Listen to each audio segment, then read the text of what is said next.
lumaki sa makasaysayang bayan ng Cavite. Dito marami ang mga katulad ko, lahi matatapang at dugong matatalino.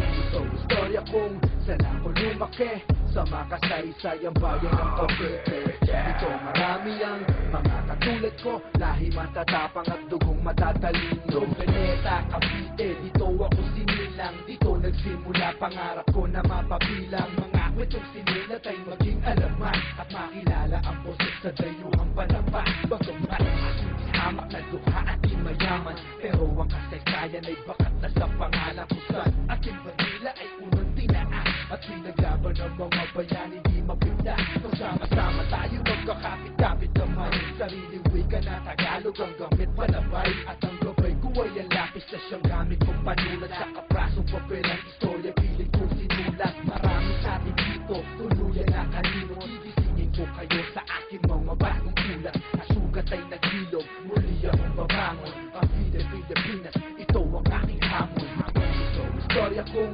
saan ako lumaki sa makasaysayang bayan ng Cavite. Dito marami ang mga katulad ko, lahi matatapang at dugong matatalino. Ito istorya kung saan ako lumaki sa makasaysayang bayan ng Cavite. Dito marami ang mga katulad ko, lahi matatapang at dugong matatalino. Ito ang kwento ng bayan ko sinilangan, kung saan ako lumaki at binigyan ng pangalan General Mariano Alvarez Alfonso Magallanes Mendez Maragondon, Cavite City hanggang doon sa Carmona at Lasma, Limus, Paco, Orsilang, Tansa, Malabon, Externati at Idang, Noveleta, Rosario, Belén hanggang sa dulo, Amadeo, Tagaytay, Ami, Capitolio, Emilio, Aguinaldo, Batas anak ng Hawi, si George Canseco ang tagasulat ng aming awit. Marami pang iba, dapat ko pa bang banggitin itong mikroponong pamana sa akin ng anting-antay. Sa pinaghusit sa siling, idudura sa sino mang mga dayuhan, di gagalang o sa